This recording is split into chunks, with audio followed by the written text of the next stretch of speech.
இந்த உலகத்துல எத்தனையோ பேர் இருந்தாலும், ஒரு சிலர தான் நெறைய பேருக்கு பிடிச்சிருக்கும். மத்தவங்கள விட அவங்கள தான் நமக்கும் ரொம்பவும் பிடிச்சிருக்கும். ஏன் நம்மளுக்கே நம்மள விட அவங்கள தான் ரொம்பவும் பிடிக்கும். ஏன் நெறைய பேருக்கு இவங்கள பிடிச்சிருக்கு அப்படின்னு இதுவரை யோசிச்சு பார்த்துருக்கீங்களா?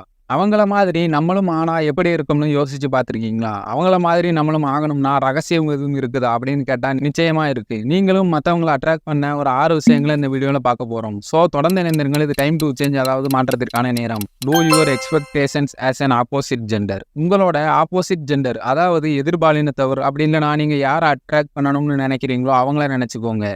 ஒருவேளை நீங்க அவங்களா பிறந்துட்டீங்க, அவங்க நீங்களா பிறந்துட்டாங்க. இப்ப இருக்கிற மாதிரி அதே சிச்சுவேஷன் தான். எல்லாமே சேம் தான். நீங்க அவங்களா இருக்கீங்க, அவங்க நீங்களா இருக்காங்க. அவங்க இடத்துல இருந்து நீங்க உங்க இடத்துல இருக்க அவங்க கிட்ட என்ன விஷயங்கள எதிர்பார்ப்பீங்க அப்படின்னு கொஞ்சம் யோசிச்சு பாருங்க. எந்தெந்த விஷயங்கள் எல்லாம் எதிர்பார்ப்பீங்களோ அந்தந்த விஷயங்கள் எல்லாம் நீங்க செய்யுங்க.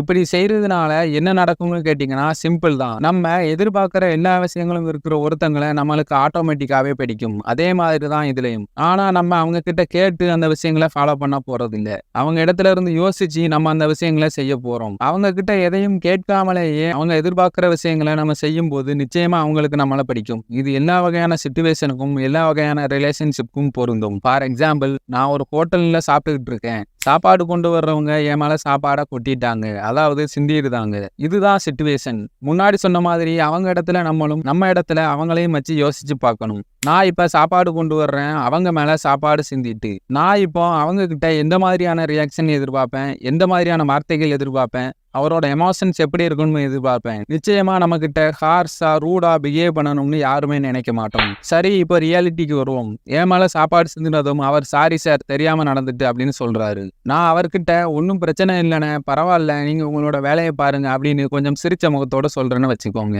அவ்வளவுதான். நம்ம எப்பவும் போனாலும் நமக்குன்னு ஒரு தனி மரியாதை, தனி கவனிப்பு நிச்சயமா இருக்கும்.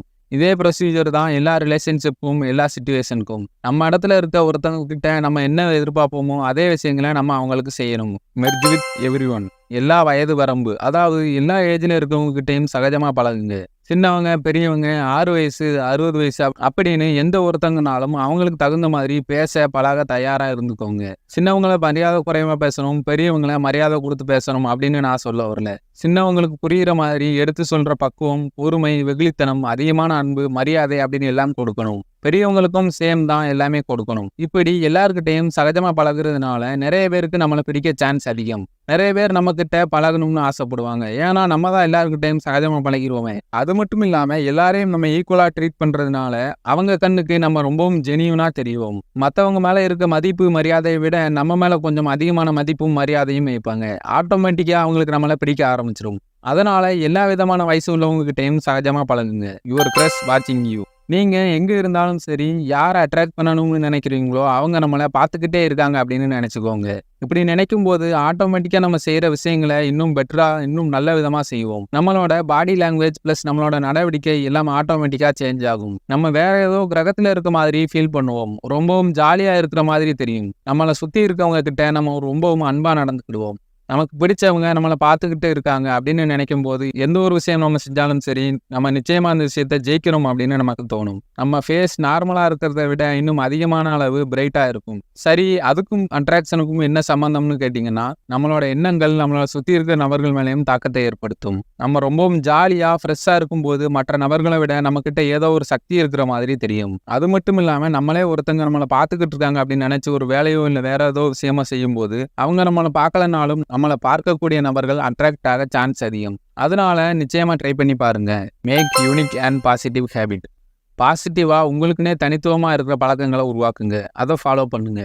நான் சொல்ல வர்றது இந்த உலகத்திலேயே யாருக்கிட்டையும் இல்லாத ஒரு பழக்கத்தை நீங்க செய்யுங்க அப்படின்னு இல்லை. உங்களோட சர்க்கிளில் மோஸ்ட்லி யாரும் ஃபாலோ பண்ணாத விஷயங்களை நீங்க செய்யுங்க. அந்த விஷயம் பாசிட்டிவான விஷயமா இருந்தால் ரொம்பவும் நல்லது. அது உங்களோட ட்ரெஸ்ஸிங் சென்ஸாக இருக்கலாம், இல்லை ப்ராப்ளம் சால்விங் ஸ்கில்ஸாக இருக்கலாம், இல்லைனா நம்ம முன்னாடியே சொன்ன மாதிரி எல்லாருக்கிட்டையும் ஈஸியாக பழகுற விஷயமா இருக்கலாம். இதுதான் இல்லை, உங்களுக்கு தெரிஞ்ச விஷயங்கள் ஏதாவது இருந்தால் நிச்சயமா ஃபாலோ பண்ணுங்க. அப்படி நம்ம செய்யறதுக்கும் அட்ராக்ஷனுக்கும் என்ன சம்பந்தம் அப்படின்னு கேட்டிங்கன்னா சிம்பிள் தான். ஃபர்ஸ்ட் நம்ம மற்றவங்க கண்ணுக்கு மற்ற நபர்களை மாதிரி தெரியாம தனி ஒரு நபரா தெரிவோம். ஏன்னா அதுக்கு காரணம் நம்ம ஃபாலோ பண்ற ஏதோ ஒரு பழக்கம். சேம் டைம் நம்ம ஃபாலோ பண்ற பழக்கம் பாசிட்டிவா இருக்கிறதுனால மற்றவங்களுக்கும் நம்ம மேல ஒரு அட்ராக்ஷன் நிச்சயமா வரும். உங்களுக்கு யாரையாவது பிடிக்கிறதுக்கும் வேற யாருக்கும் உங்களை பிடிக்கிறதுக்கும் நிச்சயமா அந்த ஒரு விஷயம் தான் காரணமா இருக்கும். வேணும்னா யோசிச்சு பாருங்க, உங்களுக்கே தெரியும். Two your work. உங்களோட வேலையை சரியா செய்யுங்க. இன்னைக்கு நிறைய பேர்கிட்ட இல்லாத ஒரு நல்ல விஷயம் அவங்களோட வேலையை சரியா செய்யறது. நம்மளோட வேலையை நம்ம சரியா செய்யணும்னு நம்ம நினைக்கும்போது, நம்மளோட மைண்ட் வேற எங்கேயும் டைவர்ட் ஆகாம நம்மளோட வேலையும் சரியான முறையில முடியும். மத்தவங்கள அட்ராக்ட் பண்றதுக்கும், நம்மளோட வேலையை சரியா பார்க்கறதுக்கும் என்ன சம்பந்தம் அப்படின்னு கேட்டீங்கன்னா, இன்னைக்கு நிறைய பேர் அதை செய்யணும், இதை செய்யணும், அவங்க நம்மள பார்க்க நம்ம என்ன செய்யணும், இவங்க நம்மள பார்க்க என்ன செய்யணும் அப்படின்னு யோசனை செஞ்சுக்கிட்டே அவங்களோட வேலையை செய்யறதுல கவனம் செலுத்தாம விட்டுருதாங்க. இந்த மிஸ்டேக்கை நீங்களும் செய்யாதீங்க. நீங்க எவ்வளவுதான் அழகா இருந்தாலும், எவ்வளவுதான் அறிவா இருந்தாலும், உங்களோட வேலையை சரியா செய்யாம இருந்தீங்க அப்படின்னா, மத்தவங்களுக்கு உங்கள பிடிக்காது.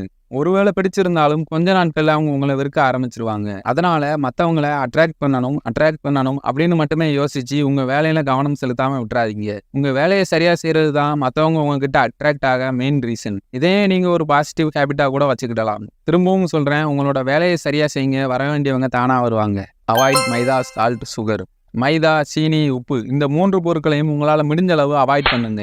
இந்த 3 விஷயங்களை நீங்க அவாய்ட் பண்ணும்போது உங்களோட பாடி மத்தவங்க அட்ராக்ஷன் ஆகக்கூடிய ஷேப்ல மாறுறதுக்கு சான்ஸ் அதிகம். ஒரு முறை பிரெயின் ட்ரேசி அவர்களோட ஸ்பீச்சை ஒரு அமெரிக்கர் கேட்காரு. அதுல பிரெயின் ட்ரேசி அவர்கள் மைதா, உப்பு, சீனி இந்த 3 விஷயங்களை அவாய்ட் பண்ண சொல்லியிருந்தாராம். அதை ஃபாலோ பண்ண அந்த நபர் தன்னோட உடல் எடையில 10 கிலோவை 6 மாசத்துல இழந்துட்டாராம். ஆனா அவரோட தோற்றம், அதாவது அப்பியரன்ஸ், பெண்களை அட்ராக்ட் பண்ற மாதிரி இருந்தது அப்படின்னு பிரெயின் ட்ரேசி அவர்களுக்கு கடிதம் எழுதி இருந்தாராம். நம்ம சீனியை அவாய்ட் பண்ணிடலாம், மைதாவை அவாய்ட் பண்ணிடலாம். உப்பு அவாய்ட் பண்றது அப்படிங்கிறது ரொம்பவும் கஷ்டமான விஷயம். உங்களால முடிஞ்ச அளவு அவாய்ட் பண்ணுங்க, உங்களோட விருப்பம். இந்த 6 விஷயங்களையும் ஃபாலோ பண்ணுங்க. நீங்களே ஆச்சரியப்படுற அளவுக்கு நீங்க ஒரு மேக்னெட், அதாவது காந்தமா தெரிவிங்க. கண்டிப்பா ஒருக்காகவும் ட்ரை பண்ணி பாருங்க. ஸோ தொடர்ந்து இணைந்திருங்கள். இது டைம் டு சேஞ்ச், அதாவது மாற்றத்திற்கான நேரம்.